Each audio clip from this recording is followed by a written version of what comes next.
Welcome to the Painters Podcast. In this edition, Nigel and Glenn talk about the importance of budgeting and cash flow. With all the discussions around the potential global recession, now's the time to act and get your house in order. We hope you enjoy this edition of the Painters Podcast. Good morning, mate. How are you today? Hey, great, Glenn, yourself. It's another nice day, looking a bit overcast. Hopefully guys out there aren't being affected by the weather today. So the rain's coming back, mate. I know. Well, this is actually probably a good time for them to consider what we're talking about. If they're rained off and they're at home, or in the office, they got something to do. So in today's show, guys, we're all here, Glenn and myself, talking about budgeting and cash flow. So it's a pretty boring topic, most people will tell you, because most people don't like numbers and don't want to know exactly where their situation is. So it's always an interesting one when we get down to the nitty-gritty of all this sort of stuff. So in today's episode, as I said, it's budgeting and cash flow. We're going to talk about how to sort of consider how you might be able to recession proof. Everyone's using that recession word. We know that prices are going up. Obviously, fuel's doubled in the last couple of years, and we're expecting the excise hasn't jumped back in. Yep, even more. Where home loans, all rents, everything is going up. At the moment, and interest rates that are really, if you've got to understand, if you've got a $500,000 mortgage, you're actually going to be paying, the best part of $800 to $900 more today than you were 12 months ago. That's insane. It's nuts. So you've got to come up with an extra couple of $100 every week. So, with that all in place, Glenn and I were talking about, budgeting, cash flow, set yourself up for the recession. If it comes. If it doesn't come, great. All good and well, yeah. Yeah, but at least you'll have an understanding of what to do, how to do it, so you're ready to take on the battle if you have to. So well, I see the recessions and all of that almost like bushfires. There's always going to be a bushfire, at some point in time. Now that could span 10 years, it could span 15 years. It could span 5 years, but the reality is all of these businesses out there that aren't running effectively and efficiently, or even profitably, like even the tech companies and stuff like that, like the Ubers of the world, they're not profitable because of the massive investment. It's these companies that are going to fall over, and including small business, because they're not running efficiently and effectively. Oh, exactly. So if the topic of cash flow and budgeting when it comes to going into a recession or going into a downturn in the market or even increased costs in the marketplace, if you don't know where you're at or you don't have some strategies to basically put your business on a diet, you're going to have some problems. Yep. And that's what we're here talking about. That's our obviously our topic for today, and hopefully, everyone will get something out of it. All right, well, let's get into it. Okay. All right. So what do we got first? So find out your costs. So what we like to do, at least in our businesses, is understand where our costs are. And so if we understand where our costs are, then we can understand, how to mitigate those costs. If you haven't done this before, you're going to have to get your P&L, you're going to have to get your zero and stuff like that. And you're going to have to go through and work out, what am I paying for rent? What am I paying for the office costs? What are my internet costs? What are all the different costs that your business accrues? But also what's fixed and what's variable. So, what costs are fixed for the next 12, 24, 36 months? Such as, loan repayments, car repayments, ATO debts. Yep. Everyone's had one of those from time to time. That's it. And that way you can work out what's fixed and what's costs, what's fixed and variable. And then make the appropriate adjustments, because if you've got variable costs or even fixed costs, you can sometimes get cheaper prices. Yeah, oh, definitely. Look, and your biggest ones, you know, as we said before, you know, looking at the way even just your home loans, vehicles, that's probably vehicle leasing is one of the biggest ones. And this is where we'll talk, you know, a little bit further in a little bit more depth about it. But, you know, trying to find bargains on bringing those costs down. You know, you fix into a lease for a certain period of time, you know, have a look when your lease is running out. Are you going to go out and release a new car, or are you going to pay out the balloon and hold on to that, you know, hold on to the vehicle if it's still got enough, you know, life in it. Making those decisions on what you want to do. When it comes to your monthly costs, look at your phone bills. You know, I mean, I know most guys are paying $100 a month per phone.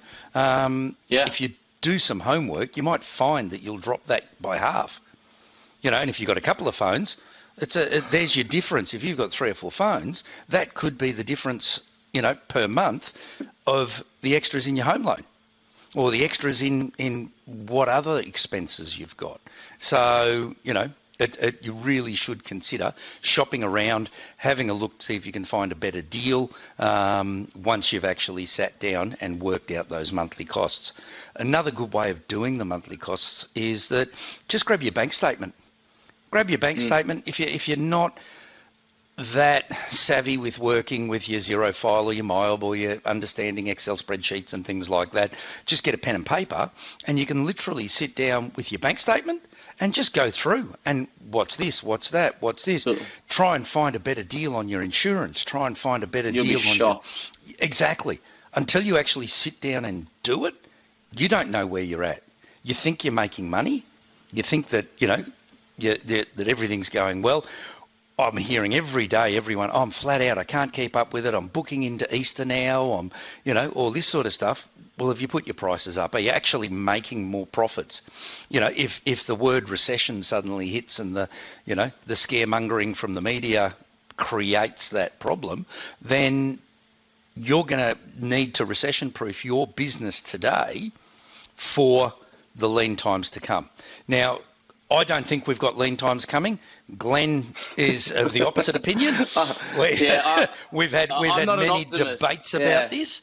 You know, for me, the more building work that's going on, the more stuff that's got to be painted down the track. So, and we know I'm fearful of a 1920s fucking depression. That's what I'm conspiracy tinfoil hat theory. You know, like. But the more they build, the more that's got to be painted. We know there's a massive labour shortage. So there's not enough people to actually do the painting work. So, or the construction, right across the board. Well, you know, nobody has a crystal ball. Nobody really knows what the proverbial fuck is going to happen. No.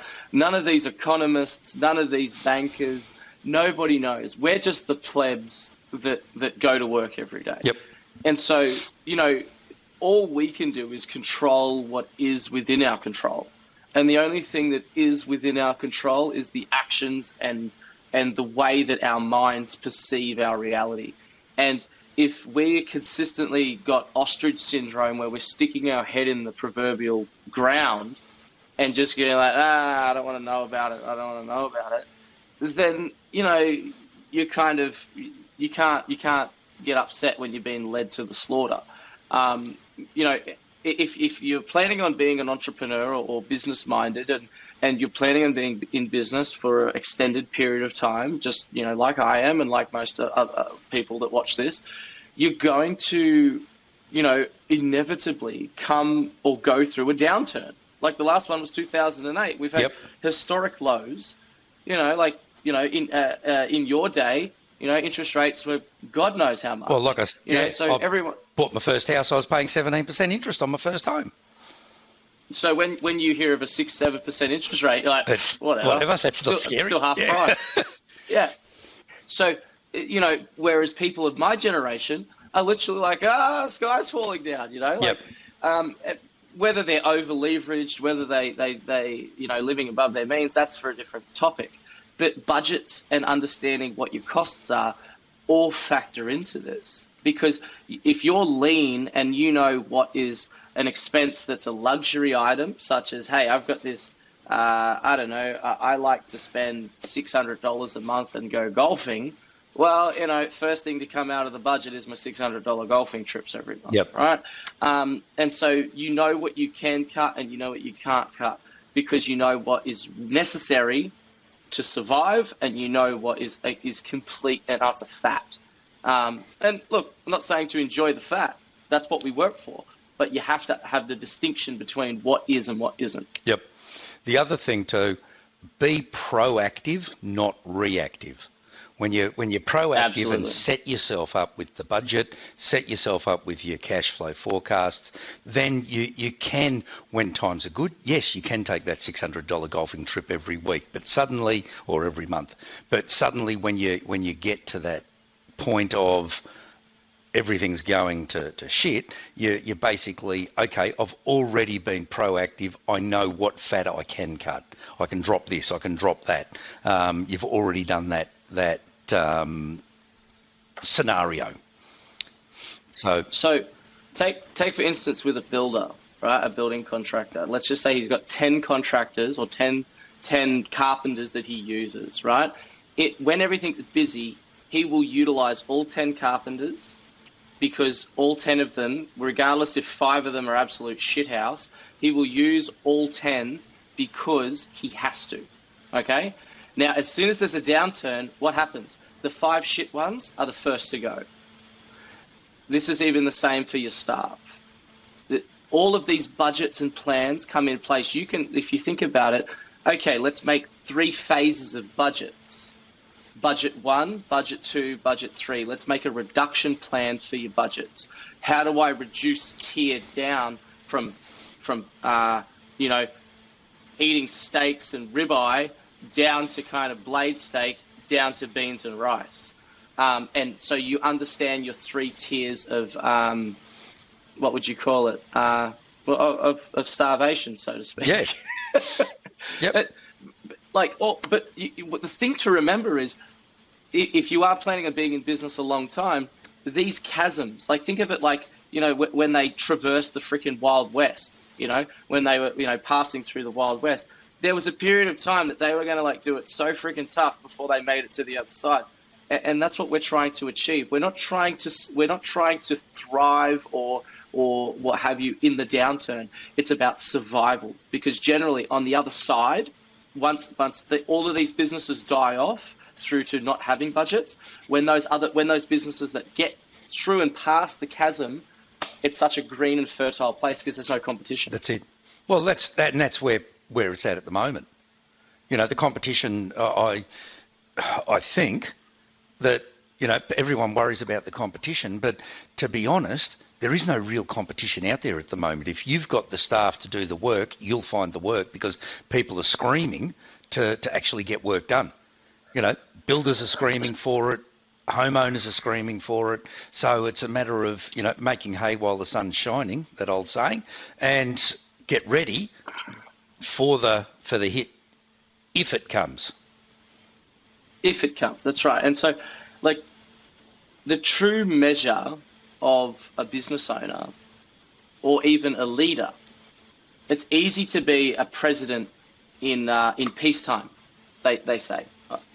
But to be a president and a leader in wartime is a completely different story. And so if we're having an abundance now and, everything's going smoothly and you're making money and you've got a $80,000 Navara and everything's going well, keep in mind that that's not going to happen forever. You're going to go through a period of sustained downturn at some point in time, whether it's tomorrow, next week, next year, next 5 years. It's not going to be like that forever. No. So, yeah. So, look, guys, on the next part of it, like we were saying before, get a better deal. Shop around, look at your insurances, look at your pricings, even down to your paint. If you can manage to go and negotiate with with your reps, 5% discount on what you're currently paying, that's 5% of something back into your pocket instead of going into theirs. Look at where you're getting your brushes. Do you go in and buy them off the shelf paying a premium, or do you look at getting them online and buying in bulk? I'm not saying go out and buy a container load of gear, because that's a bit of excess and overkill. But go and have a look. Well, do I buy a box of a dozen or 24 or something like that, so I know I've got that gear for the next 3 months or 6 months or whatever time frame that you guys go through, depending on the size of your business, and try and work out how you can reduce those costs. Yes, you're spending a little bit more now, but over the long term and the longevity of it, you might be getting it for half price. So it's actually putting that money back into your own pocket. Well, the same applies for, if you've got cars that are fixed, you can't do nothing about that other than sell the damn thing and go somewhere else, right? But when you've got insurances that are fixed at the renewal time, look for a better deal. If you're on a month-to-month basis, maybe change to a yearly basis to get a cheaper deal, because when you've got those necessary costs such as public liability insurance or indemnity insurance or what have you, you have to have those things to operate. So it's an absolute mandatory item. So rather than paying it month to month, just pay it out and get maybe a 2-3 month discount, so it's actually cheaper overall. And so you're trying to reduce cost. And as you can start to see in your budget, so you make your budget, this is all of my cost. Oh, well, this line item, that might be cheaper. We can slash that line item. We can maybe negotiate a better rate on our paint. We spend 50 G's a year on paint, save 10%. There's $5,000 straight away. All of these things start to compound, from car insurance, indemnity insurance, bloody phones, man. You brought it up before. You can switch from Vodafone, Telstra and all the rest of it to a prepaid SIM and save thousands, man. But the prepaid SIMs don't have the same coverage. What do? Go out the back of fuck-ass nowhere? You don't need to go out the back of fuck-ass nowhere. You're in the city. So, it's all about saving costs, and that's what it's about at the end of the day. And lowering those commitments. Have a look at your advertising. Have a look at, do you actually know what your return on investment is for your advertising? I hear people say, oh, I'm advertising here, I'm advertising there, I've got this, I'm on this. Have you ever actually broken it down and looked, okay, what is cost effective and what isn't? What is actually bringing the leads through the door? At the end of the day, it's only the leads coming through the door that actually make you money. If you don't have those leads coming in, you're not doing the quotes, so you're not getting the work. So that's where you've got to target. But have a look at, is that one working for me, or is it costing me too much? Well, if we are going into a downturn, right? If we are, the last thing we want to do is have too many commitments to break our back, because we're going to be the entrepreneur is going to be burdened by heavy levels of stress, the cloud of doom and gloom, all the negativity, the fact that the fear of failure syndrome, all of these different things are going to happen, right? And so then when you've got all these commitments on top of you of payouts, you're going to end up with ostrich syndrome, and you're not going to want to know about it, and you're going to have creditors knocking on your door. It's just going to implode the situation, right? Because mental health is just as big of a thing than anything else when it comes to entrepreneurship, right? So if you can lower your commitments so that way you don't have these 12-month plans in place, you've only got a 6-month plan or a month-to-month plan or don't worry about that. Just cancel it altogether. It's a lot simpler. It's a lot easier. Even being leveraged to the hilt with software. There's some companies that I know that everything's leveraged to the hilt with software. If we lose this piece of software for $400 a month, we're screwed. And so they're indentured to it. So trying to stay lean is critical, and lower your commitments will certainly make a massive difference. Take Yellow Pages, for instance, or some of these lead generation platforms. They want a minimum commitment of 12 or 24 months for a $2,000 a month buy-in. So that's $24,000 a year over a 12-month period. What happens if you go from 10 guys down to 4 guys and can't handle the workload? Yep. You can't handle. You haven't got the guys. Now you still got to pay for it because you're indentured. You've signed the agreement. Coming into like even lowering your commitments with cars and things like that. The motorcycles or the dirt bikes that you're buying or the boat, all of those commitments are extracting cash flow out of the organism. So, guys, what we recommend is to actually, or what I recommend is to sit down, do a spreadsheet, work out a monthly, a quarterly, a 6-month and a 12-month budget. That's going to change. Your monthly is going to change, depending on your workflow. Like Glenn said, suddenly you go from 10 blokes to 4 blokes. But, and all of a sudden I've got an employer that I train his apprentices. He's just had 3 of them walk out.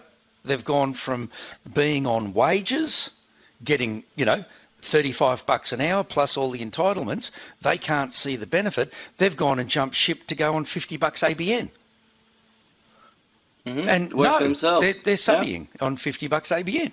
So they've gone from, because they're not smart enough to realise that now they've got to pay all those things, but they want that bit of cash in their hand. Now suddenly they're going to end up with the joys of, once again, a big ATO bill and try to work out, because you can guarantee they won't put any of that stuff aside. So, it does happen, and, don't think it doesn't, because they'll, your staff will move just as quick as they can see an extra few bucks in their pocket. Well, the thing is, we look at small business and then we don't equate that to big business, right? So, in big business, what they do is they budget everything accordingly. They have monthly budgets, and then they have quarterly budgets, and then obviously yearly budgets. Okay, but also the profitability is based on monthly, quarterly, and yearly. Okay, so it's due to seasonality, due to raw materials, and we're talking about a big business here. Not every business turns a profit every month. Not every business turns a profit every quarter, and that's why you hear on the news or on Bloomberg, oh wow, Tesla made a profit, a 2% profit this quarter. They're profitable now, fantastic, because that's a big thing. And so sometimes in some quarters you actually lose money. Some quarters you make a lot of money. Some months you lose money. Some months you make money. Some months you lose 50% of your production team. And now for the next 3 months, you have to rebuild that production team, which means that you're losing money, or you're not driving as much revenue through your overhead that you're burdened by, which is breaking your back. So you've got no choice. It's just part and parcel of business. It's the life we live. However,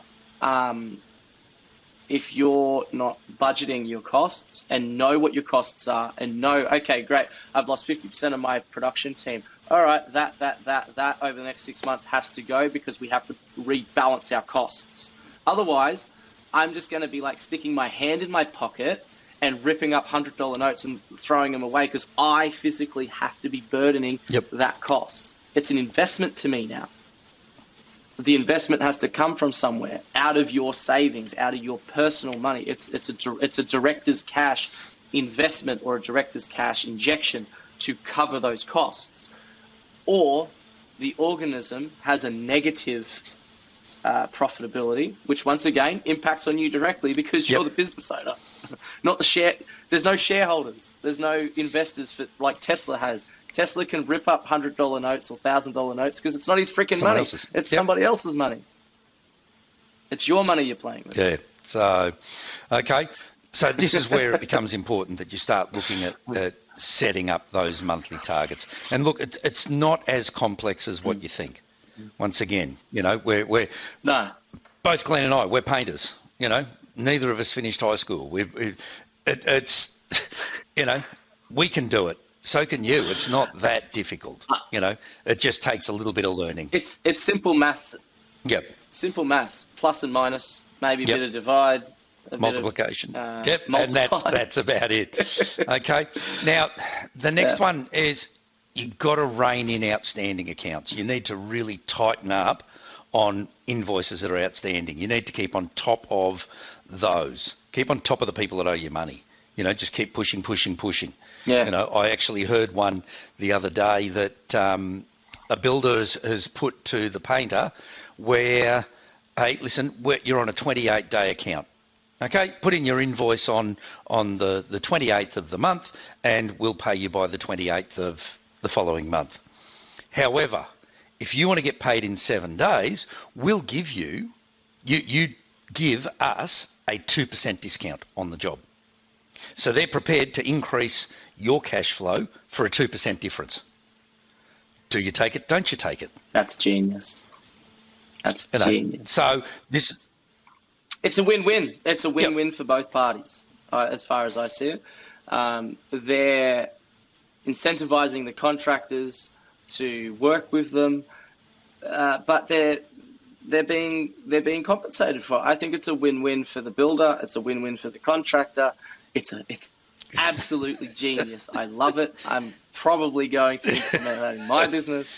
Might even go for 3.5%. But no, I think it's great. But based on that, reining in outstanding accounts. 28 days, 60 days. You can't afford to be allowing people to span out payments. You need to maximize the time of getting, you need to shorten the time of getting paid. So, pay me today, pay me tomorrow, pay me the next day. And the problem is when you're working business to business, and if we do have a downturn and everything's going down, then what's happening is the contractors that you're working with are also suffering. Their cash flow is suffering just as yours is. And so if they're going to go into liquidation, they're going to go into liquidation owing debts, and unfortunately you'll be someone that's owed a debt, especially if it's a 28-day payment, and then you're going to add another $30,000 loss to your bottom line. Keep going. Or whatever. And it's not just the loss of that, it's the next 28 days of work that you actually complete on top of that.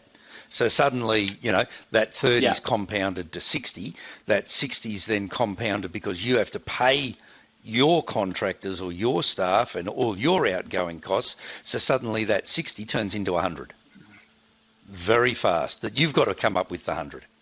They don't have to come up with it because they've gone. Yeah. You're $100,000 out of pocket, and that's where Glenn was just saying a second ago. As the business owner or the director, you're the one that's liable for it.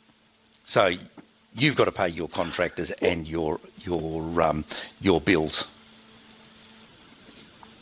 Look, I'm a firm believer of a PTY Ltd and the benefits of what a proprietary limited company enables entrepreneurs to do.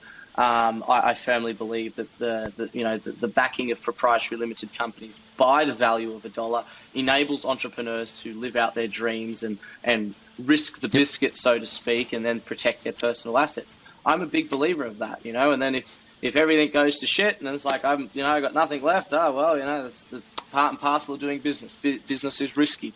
All investments are risky in nature. Just because you do a job doesn't necessarily mean you're going to get paid. The common notion of the common folk is if I work an hour, I get paid an hour. If I do a job, I get paid. That's the common notion. But in commerce and in business, it doesn't always work that way. And it's up to you as the entrepreneur or the business owner to indemnify yourself and take those steps. You can't just trust that, if I do a job, I get paid because I'm a good guy and he's going to be a good guy back. It's not about being nice. It's not about being good. This is commerce. This is what happens. People, put a whole bunch of stock on a ship. They send it across the ocean, and sometimes that ship fucking sinks. And they lose all of their cargo. It's a risk of business. You can't get upset with bloody, Poseidon and say, hey, you need to give me, compensation. You took my ship. No, it doesn't work like that. Shit happens, and losses and people not paying you is just part and parcel of business. So if you mitigate the time that it takes to people to pay you, and you stop work and you use the leverage points that you do have, then you have a better chance of not being burnt. And conversely, if they don't pay on time, you penalize them You don't pay in 7 days, $99 admin fee. You don't pay in another 7 days, there's another $99 admin. Like, you know, if what we're talking about is being incentivizing your customers to pay you sooner. Now, I'm not an advocate of that, but I'm not going to lose money just to be paid. But conversely, if they're late, you want to penalise them. So, okay. Now, also, obviously, if, once again, the recession hits and you are looking at the moment of, you know, the new shiny toys, getting a new car, getting, you know, whatever new boat, new jet ski, all of those sorts of things, actually make sure you've done your budget before you actually look at spending the money, buying that new Dodge Ram. You know, all of a sudden you're 100 in a hole or 120 in the hole, that you've got to make those payments, and then all of a sudden you're going from 10 staff down to 4 staff.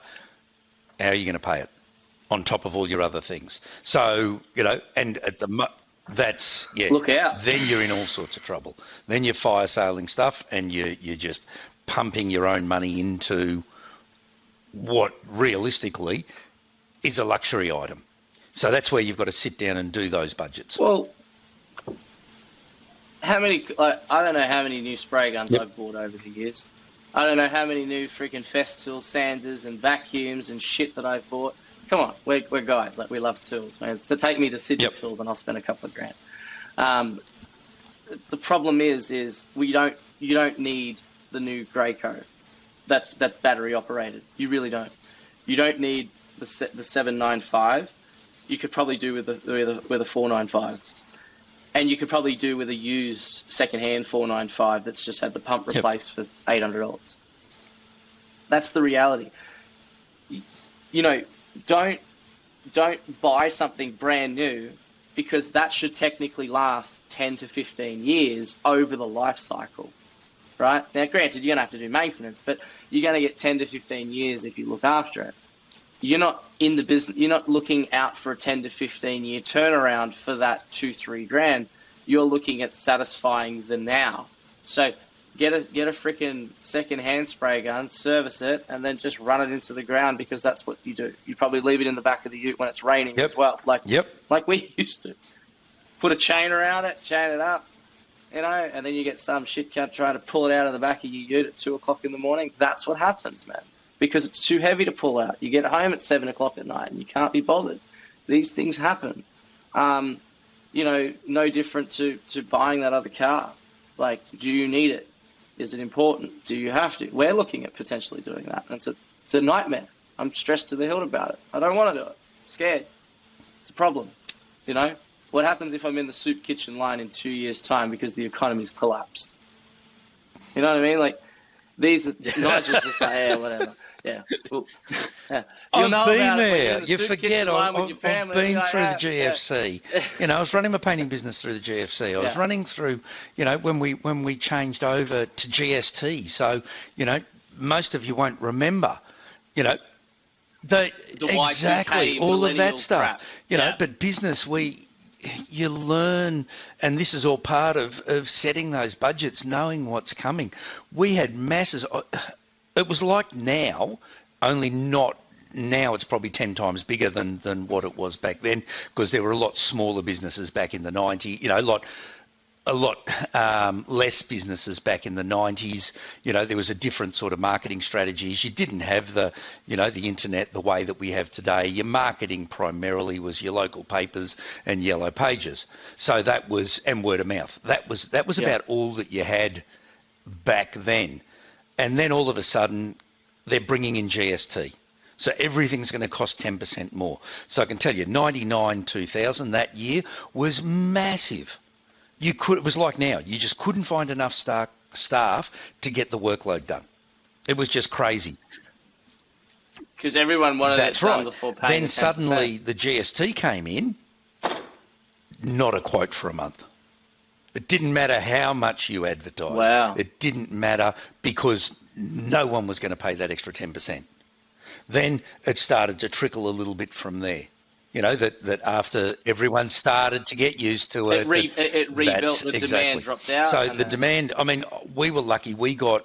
I actually had people paying me $15,000-$20,000 in June, and we didn't get to paint their place until August to save a couple of grand. $2,000 Save 10 to grand. save 10%, 2%, and that's what they did. It was nuts. So I was lucky.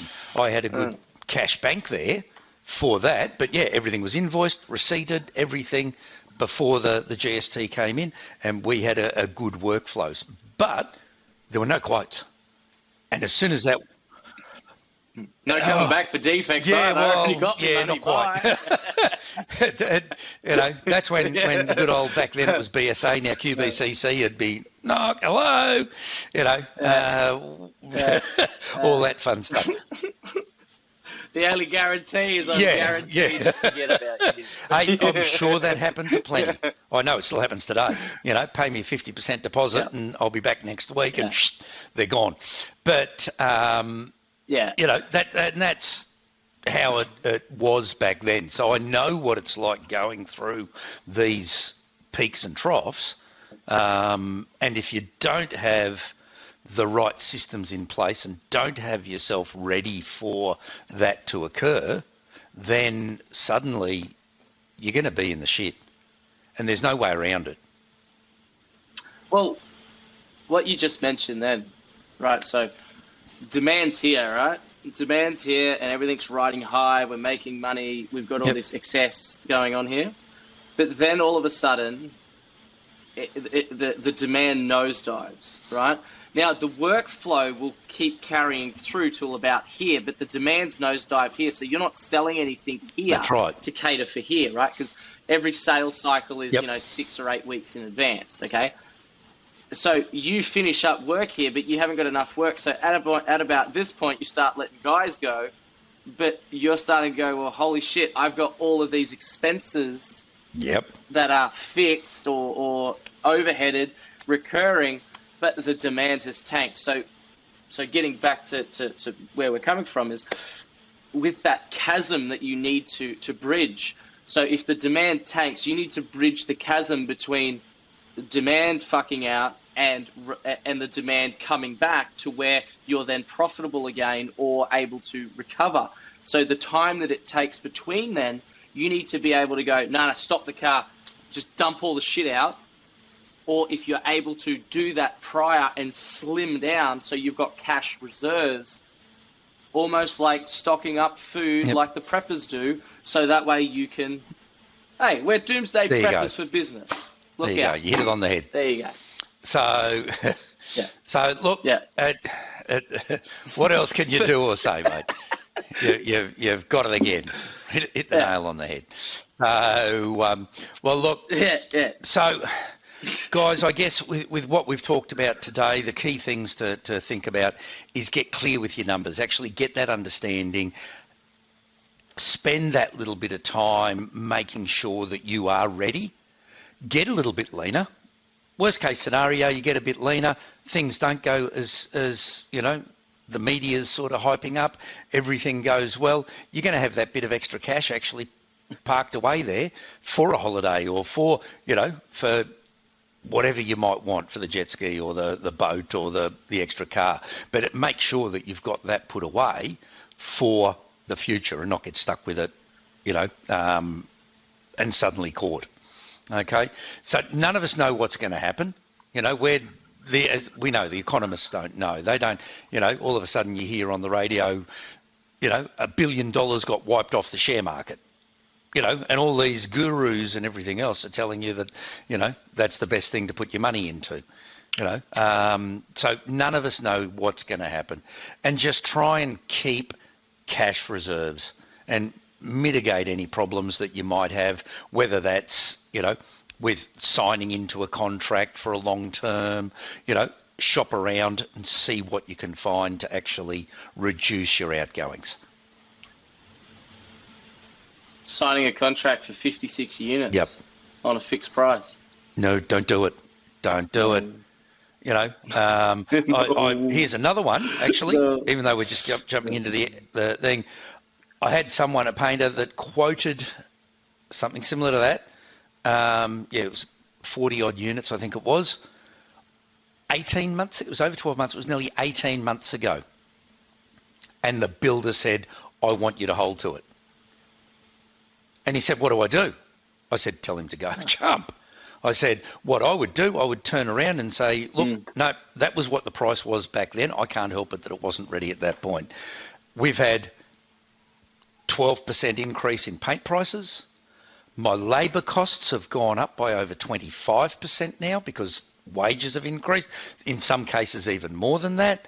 So we'll revisit that I can't afford to pay you. We'll walk away from the job because you're going to go broke. You can't do the job at prices that were 18 months ago. It's physically impossible. So watch out for those things. So yeah, good point, Glenn, on that.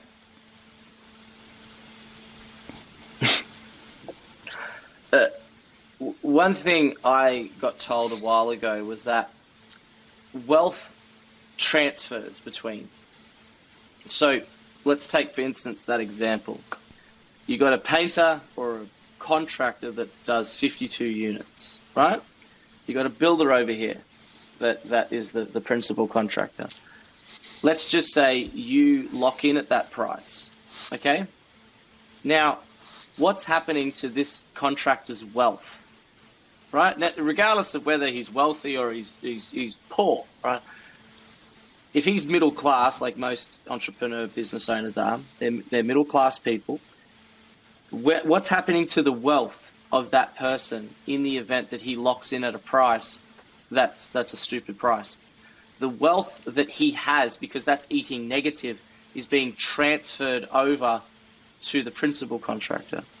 Okay, so there's a transfer of wealth going on, and that's no different in the stock market. All of this money just doesn't get lost. Like, you say, oh, I done a job, I lost money. No, you didn't lose money. Your money got transferred from you over to somebody else. It goes somewhere. Yep. That's the way I. Good point, Glenn. Good point. Okay. Well, look. Thank you, everyone, for taking the time and listening today. And those of you that watched it will actually see it. As you can see, we're now videoing it as well, so you can actually see our mugs. So, and look, and thanks to those that have actually sent in some emails. We got a good one last night saying that they. We're getting fans. We're getting people writing in and all. How good is that? You watch, mate. Now that my head's on there you go. I'm gonna start. Look out, here it goes. Okay, everyone. Look, have a great day. Look forward to catching up with you all soon. Bye for now. See you later. Bye. Glenn and I would like to thank you for taking the time to either watch or listen to the Painters Podcast. If you have any questions or any topics that you'd like to raise, please feel free to email them through to us or contact us, and we hope that you continue listening and enjoying. Take care and have a great day. Bye for now.